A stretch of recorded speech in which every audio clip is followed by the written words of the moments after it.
The Pleiadians, the true story of humanity. Pleiadian Light Forces Transmissions, October 25, 2022. Channeled by Michael Love. A special message to the Starseeds of New Earth, for immediate planetary broadcast. The Pleiadians often tell stories designed to bring you to higher levels of consciousness. Tonight we will tell you the great story of humanity's true past. There is the mainstream story, and then there is the true and whole story. Telling the true and whole story is why we came to Earth. This data stream is lengthy, so it's good to go back and read this transmission again slowly later, so the light here is integrated. We counsel you to take notes and seek deeper now into all of this. Great one. Many magnificent and advanced civilizations have inhabited the Earth in prehistory. Most of these civilizations were human-like, however, not one of these ancient human races originated on Earth. The wisdom keepers of every culture on Earth today tell the same story of their ancestors coming to Earth from the stars. Millions of years ago, small groups of 5D star nations migrated to Earth, and these first star travelers to Earth are known as pre-Adamites. These grand beings were the Lemurians and the Atlanteans of prehistory, advanced humanoids from the Pleiades, and ultimately from the Lyra star system. These first humanoid beings that came to Earth were the original terraformers of Earth. They introduced advanced hominoids, ancestors of Erectus and Neanderthal, which would later be DNA upgraded by the Anunnaki into modern Homo sapien humans. These original advanced terraformers and world planners left Earth at different periods, and for different reasons, millions of years ago and returned to the fifth dimension. Some groups in the Sirius star system tried marriage between royal lineages to create a dynasty to unite everyone, but many Lyrans refused loyalty to this new dynasty. Royals of the combined would-be Unity Kingdom moved to their own area of the cosmos and settled on the planet Nibiru, which would shoot out of its original orbit around Sirius C to a path that crosses Earth's inner solar system and clockwise off to an elongated orbit to Nemesis, the somewhat cooled remains of Sirius C. These Sirian beings are the Anunnaki, the Shining Ones. Some factions of this Sirian dynasty traveled to Earth 445,000 years ago in great star ships to obtain monatomic gold and mineral resources to save their planet's atmosphere. The plan by Nibiru scientists and the High Council was to spray crushed white powdered, monatomic gold into Nibiru's atmosphere to create a metallic shield around their planet to deflect the harsh rays and heat of their solar star. These beings from Sirius are a fifth-dimensional human-like race with advanced knowledge, ability, and technology. These beings are both reptilian and human, however, they are beautiful in physical appearance. They are able to live in physical bodies for tens of thousands of years. The telomeres in their DNA never deteriorate, allowing body cells to copy and reproduce themselves perpetually. They achieved long life by drinking the wine of life, fused with their own stem cells, and by eating the bread of life, white monatomic gold powder cakes. The Anunnaki interbred within their family to ensure their royal bloodline remained pure, and these star beings were much taller, larger, and stronger than modern humans. The Sirian dynasty was a structured and rigid group of ETs with supersized egos and dominating personalities. Though they were very intelligent, powerful, and godlike, they often made human-like mistakes. They were frequently in disagreement with and very jealous of their own family members, eventually leading to large Earth wars in those ancient times. They believed in a prime creator god they were subject to, however, they also referred to themselves as the Anuna gods with the divine right to rule. Father Anu, king of the royal Sirian dynasty, his two sons Enlil and Enki, and their immediate family members are the primary star beings that played the most important roles in Earth's history. Any story about gods with supernatural powers walking the earth in ancient times is about these beings. These are the ones that from heaven to earth came down. The Anunnaki were meticulous record keepers and passed this habit down to their human hybrid descendants on Earth. They recorded every event that occurred every day on clay and stone tablets. These prehistoric records cover the entire span of the Anunnaki's stay on Earth, several 100,000 years. Unfortunately, many of these stone tablets were buried under miles of sediment during the Great Flood 12,600 years ago, but tens of thousands of these stone and clay tablets have been discovered in modern times. Even so, only a handful of them has been researched and deciphered. The best modern translations are 98% congruent, and these translations tell a fantastic account of what occurred in Earth's prehistory.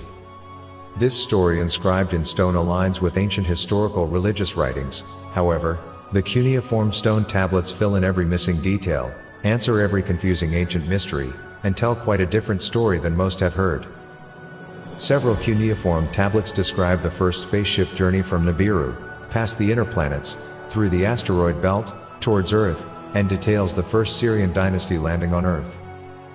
The records detail the use of navigational computers, LCD screens on their ships, plus an onboard communication system that could beam messages back to their home world. These ships were also armed with nuclear missiles, and these were fired to blast a path for the ship through the hammered bracelet, aka the asteroid belt. The first visitor from Nibiru, Alalu, landed on Earth in a grand spacecraft, splashing down in one of Earth's seas, near the land of Mesopotamia. This special place was later called Eden. The space traveler waded ashore in an eagle's helmet, for breathing air, and a fish's suit for protection from the sea and a possible harsh atmosphere. This first Anuna visitor noted, no human-like beings were present when he scanned the Earth. Alalu found himself on an alien planet where he quickly tested the atmosphere and found the air was breathable and the atmosphere was safe. Next, he tested the ocean waters for gold with special instruments and discovered gold was abundant. After reporting back to Nibiru that he had indeed found gold on Earth, the Nibiruan Council mounted a scout mission and headed for Earth. Enki was on board this second craft. After landing and greeting Alalu, Enki and his team used incredible earth-moving and building technology to create the first Anunnaki Earth settlement in 6 days. This first Nibiruan city in the Eden was named Eridu, which means home in the far away. Eridu was created as a lush and magnificent paradise for the Anunnaki, and when it was done, the Anunnaki saw that it was good, and they rested on the 7th day. Eridu is located in southern Mesopotamia in modern Iraq, and rightfully so, is considered the first and oldest city on Earth today. In time, this initial settlement expanded to a full-fledged Earth mission that featured a spaceport, mission control center, mining operations, and even a way station on Mars. Monumental Anunnaki stone cities and mining operations were eventually erected all across planet Earth. These advanced beings were masters of science, chemistry, astronomy, math, agriculture, physics, and magic, plus they were master miners, metallurgists, and architects. They used incredible technical devices called MEs and the Tablets of Destinies, comparable to modern-day quantum computers, complex software, and advanced databases to plan and build their mining empire and cities on Earth. They brought very large and powerful machines and stone-cutting tools when they came that could easily slice off the side of a mountain and leave no debris. They could cut, process, move and fit large numbers of megalithic stone blocks with incredible precision, speed and ease. The ancient stone tablets refer to their power tools. These advanced megalithic builders used crystal lasers and huge diamond cutting machines to cut and quarry granite and other hard stone. Other massive machines were brought from Nibiru to bore, cut, scoop, scrape and grind away huge amounts of stone and earth. Stone softening technology and liquid stone molds were used in many of their structures. Ultrasonic anti-gravity, as well as their own giant crafts, were used to lift and transport megaliths. Some of the foundation stones used in their spaceports and mission control facilities, such as Nippur, Baalbek, Giza, and Mount Moriah, weighed up to several thousand tons to withstand the massive force and the weight of Nibiruan gold transport crafts landing and taking off. Every ancient megalithic and complex stone structure on planet Earth, whose construction cannot be explained today, was built by these otherworldly beings. These star beings were an advanced builder race that recorded intricate details of the building of every ancient megalithic structure and city on Earth. These were all built within the time frame of 450,000 to 11,500 years ago. These massive stone structures were built by supernatural extraterrestrials not only for functionality but as a testament to their builders that would last forever, in stone. Many prehistoric megaliths were also later constructed by the Anunnaki's giant offspring, which feature very tall doors and rooms. Moving these huge stones around and reaching high places was like child's play to them. Megalithic Anunnaki spaceports, mission facilities and Anunnaki palaces were constructed on every continent on Earth by the stone builder race, and many of these are still standing today. These mind-boggling megalithic stone structures are direct modern evidence of this advanced prehistoric builder race. These ancient Anunnaki stone structures include Sacsayhuaman, Ollantaytambo, Machu Picchu, Tiwanaku, Pumapunku, Teotihuacan, Chichen Itza, Angkor Wat and Borobudur in India, Stonehenge, Easter Island, Yangshan China, Asuka Japan, Gornaya Shoria Russia, Malta, Nazca, Göbekli Tepe, Luxor Egypt, and Petra Jordan, to name a few. Tens of thousands of these gigantic structures have been rediscovered in modern times, and 90% of them are still buried in the earth and the oceans from the Great Flood. All the stories in ancient religious writings, including Christianity, Islam, Buddhism, Hinduism, and Judaism, are accounts of the Anunna. Each of these ancient religious writings was fully derived from the much older and more detailed Anunnaki cuneiform records, and down through the ages, mankind intentionally censored and edited versions of these writings to reflect what is presented today to conceal the truth. The Hebrew Bible is one example of this censorship and editing. There are numerous critical mistranslated words, and the majority of the original story was left out of the public's view. The most glaring mistranslation is the use of the word God in the Hebrew Bible. The original and correct word here from the ancient tablets is Elohim, which means plural gods, not just one God. Also, the ingenious plan to change and cover up the original story obviously was not given much thought, as the verse below illustrates. Come, let us create man in our image. Who is us and who is our? Someone also let the truth slip twice when they left in, come, let us go down and confuse human language.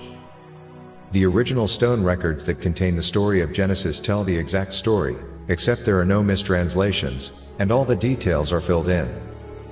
These plural, so-called gods are the Anunnaki dynasty, and specifically, they are Father Anu and his two sons, Enki and Enlil.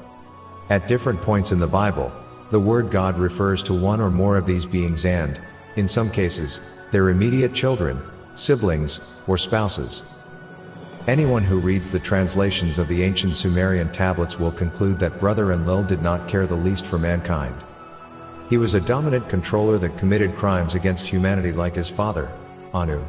Enlil is the god in the Bible that said, "Kill everyone in the city, including the women and children." He is the one who said, "I regret creating humans. Let them all die in the flood and wipe them off the face of the earth." At times he says things that give his personality away, like, "I am a jealous or wrathful god." On the other hand, Enki had a different spirit and was more compassionate and caring for humankind. When you hear of God in the Hebrew Bible getting upset, angry, or jealous, it is Enlil or his father. If it is God being loving and compassionate, it is always Enki. This is also why in one breath, the God in the Hebrew Bible says, "I love you more than anything in the universe," but in the next breath, he says, "However, if you screw up or sin, I will burn and torture you forever and ever." These mistranslated versions of the authentic original story with correct details left out can never make logical sense and can never help anyone. Again, it is plural gods, the Elohim Anunnaki, with different personalities operating in the Bible under the wrong label, single God. The story of the creation of mankind is another critical area where mistranslated and censored biblical texts lead to a serious issue. Add to this the modern concept of Darwinism and the distorted version of ancient history presented to the world, and the beings of Earth would never figure out where they came from and who they are. After mining the gold of Earth for almost 100,000 years, the lower-class Anunnaki workers, the Igigi, grew tired of the hard labor and began complaining to the Anunnaki authorities. They rebelled against the higher-ranking Anunnaki, demanding relief from their toil. The Igigi were referred to as Watchers as they were placed in charge of watching over the entire Anunna gold mining empire on Earth and Mars. This galactic labor dispute was the first of two rebellions against the higher gods that earned the Igigi the name, Fallen Angels. Gold mining operations on Earth had slowed to a standstill, so the Anunna authorities needed a solution.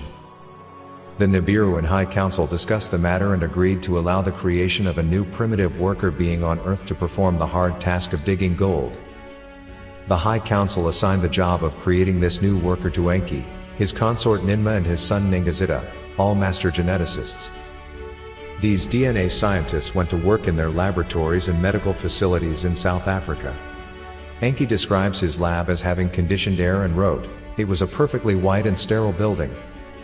Enki fashioned the primitive worker in his own image and fused the DNA of the ape-like creatures that roamed the earth in those days, with Anunnaki DNA to create a new human hybrid. The Anunnaki were successful after many attempts in creating the first earth human, and they named him Adamu. This first man was placed in the paradise of Eden and cared for in the most loving way by Enki. It is written that Eve, Tiamat, was created soon after from the DNA bone marrow from one of Adam's ribs. These earth humans were later given the genetic ability to procreate so more workers could be automatically created. The original goal of the Syrian creators was to have a barely intelligent worker that could use tools, be easily controlled, and follow orders. At first, the creators intently left the genetics above the second strand of DNA dormant in the first created earth humans. Though the overall goal of creating humans was to be servants and a workforce for the gods, the ancient tablets say Enki had a loving, emotional connection to his human creation. He described them as his blood children and cared for them as such. There were numerous events after earth humans were created where Enki took care of them and protected them from the indifference of his family. Enki made sure he gave humans the extra divine spark when he created them so they could eventually realize they were their own gods. After Enki saw the divine magnificence of what he had created, he said, "Earth humans are gods themselves and shall never be workers or slaves."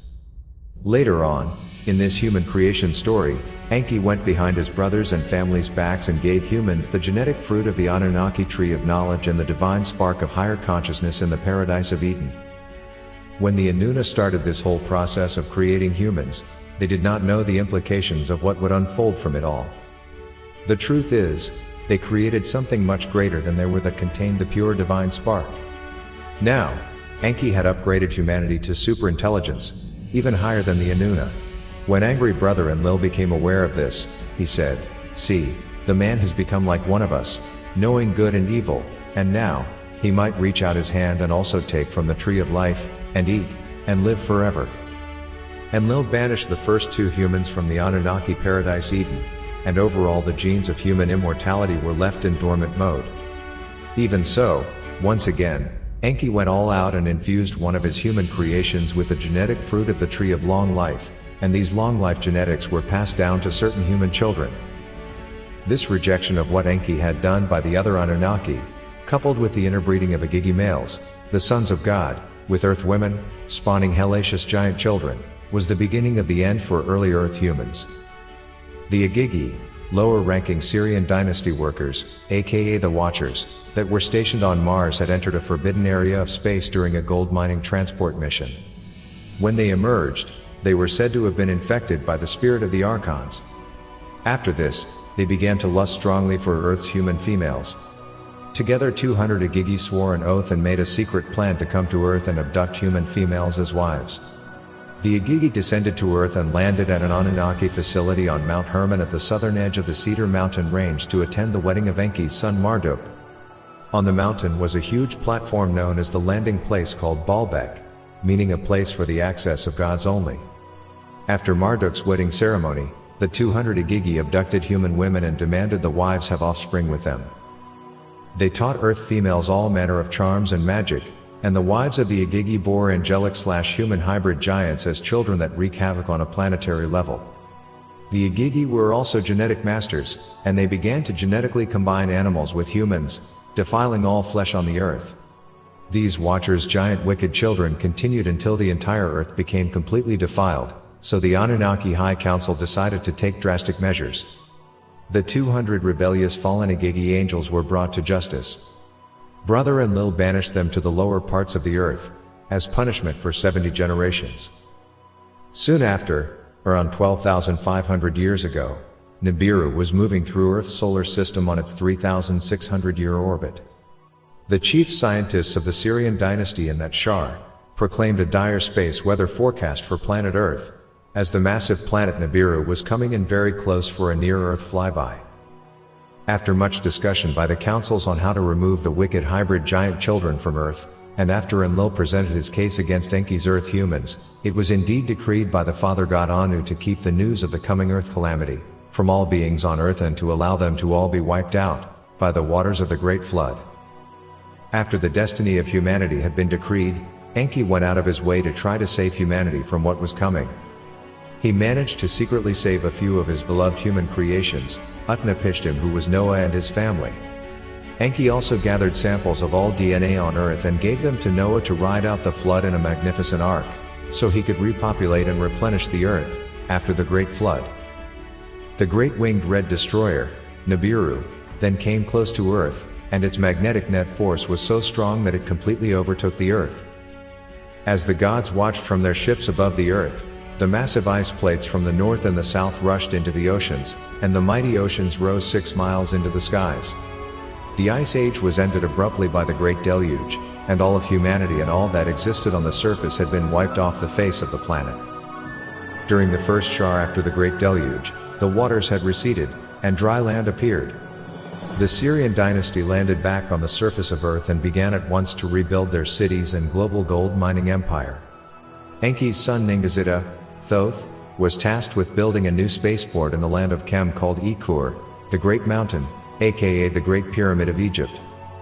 Enki lamented over his human creations, and there was much discussion among the family about all that had happened on Earth.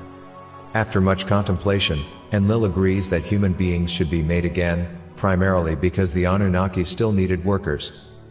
It was agreed and established by Father/King Anu that these new Earth human creations would be less fertile, have a shorter lifespan, and would be less conscious than their predecessors. They wanted to make sure the new Earth humans would never know the story of what had transpired. It was also decreed that the divine right to rule would be handed down from the Syrian dynasty to hybrid human Earth rulers. Anu agreed to give these human hybrid kings all Syrian knowledge for building an advanced society on Earth. The issue is these human kings would still have to answer in full to Senior Anuna back on Nibiru. Enki's other son Marduk felt treated unfairly in this whole Earth mission because he was always rejected or overlooked as a leader on Earth. He became very bitter about this treatment and decided to seize power. These star beings were often worse than humans when it came to war and frequently battled against their own kind, with terrible destruction being the result. Infighting increased among the Syrian star family, and a great war broke out on Earth between Enlil and Enki's families, where weapons of mass destruction were used in the Sinai Peninsula at Sodom and Gomorrah that took many lives on Earth. The Syrian dynasty eventually left Earth and left their human hybrid bloodline kings in charge. The Watchers of Mount Hermon had been released from their 70 years of punishment, just before the Great Deluge. After the deluge they were given a chance by Senior Anunnaki to redeem themselves. The Syrian rulers assigned them the task of assisting the new human kings in taking care of Operation Earth. These fallen angels and ex-criminals were still under probation and close watch, and to make sure they could not escape Earth, an energetic field was placed around the planet so they could not escape. These fallen beings decided that since they were imprisoned on Earth, they might as well take over the place and create a nasty playground for themselves. What's worse is bitter son Marduk eventually took over total rulership of planet Earth, and the bloodline hybrid kings of Earth have been under his authority ever since, along with the helper minions, the Igigi, the fallen ones. Marduk is still in control of planet Earth today. He is the god of this world, and he runs the show. If you're looking for the bad guy, he is the ultimate one. Is there truly a good guy in this story? Regardless of what the Anunnaki did as a whole on Earth, Enki is the true creator of humanity. He went against the entire Anunnaki dynasty to give humanity the divine spark that allows for higher consciousness and long life. Since the Anuna are of the Sirius star system and descendants of Lyran humanoids who had a general benevolent nature, not all Anunnaki had bad intentions toward humanity, and Enki was the prime example. Enki nurtured his first creations, Adamu and Tiamat, in Eden and stated they would not be slaves to anyone. When Enlil threw these first humans out of Eden, Enki placed them in another paradise. What's more, if Enki had not intervened on humanity's behalf with Noah during the cataclysm of 12,000 years ago, there was a chance that modern humans would not have existed. Enki nurtured his second, upgraded creations, Adapa and Titi, and taught them all of his sacred knowledge. In every situation, Enki showed mercy and gave the benefit to others. He was the best father to his children and gave them the highest love even when they were not behaving well. Furthermore, after Enki created the first human, He became personally and emotionally involved with his creations and quickly changed his position about the slave agenda. We always give Enki some credit because he was a benevolent being who compassionately cared about humanity. In his own words, Enki wrote later how much he regretted what the Anunnaki had done on planet Earth, and he vowed to come back and make it right with humanity one day in Earth's future. Great One. This is the true story of humanity's origins and prehistory and is the correct events that have led up to now. The story is bittersweet and may be hard to hear, but it is the truth and something that everyone must investigate on a deeper level and come to terms with. The great question. Since Marduk is still running the world today, how does humanity break free from this long period of manipulation and deception? The plan for this world has always been to keep humanity in the dark, with no information, so they will never be aware of anything. Enlil himself said, "An educated human is a dangerous human." He knew that if humans were ever to wake up and see what happened to them and what is still happening to them, the game would be over. The Great Awakening is occurring on Earth now, however, humanity needs more information presented to them until the full truth is realized. Many master teachers on the planet today work hard to bring the true light to humanity. These light beings are doing the most important work that can be done to assist humanity. It is critical that one does in-depth research into what truly happened in ancient times so one can see for themselves and bring this light to others. It is the destiny of humans to be filled with the light of consciousness, becoming free and sovereign beings, forevermore. The universe has its own way of dealing with all of this, and at just the right moment, it will send a powerful wave of light to Earth called the Great Solar Flash that will fully illuminate the conscious awareness of all beings on Earth. At that moment, every truth shall be known. In the coming weeks and months, you will see the issue of what occurred in Earth's prehistory coming more into the forefront of human consciousness. There will be much public discussion about this topic, but this is a good sign and is required until the truth settles. Regardless of what happened in Earth's ancient past, you have the divine spark of divinity within you. You are becoming fully conscious of many new things and have evolved your soul now to a much higher level.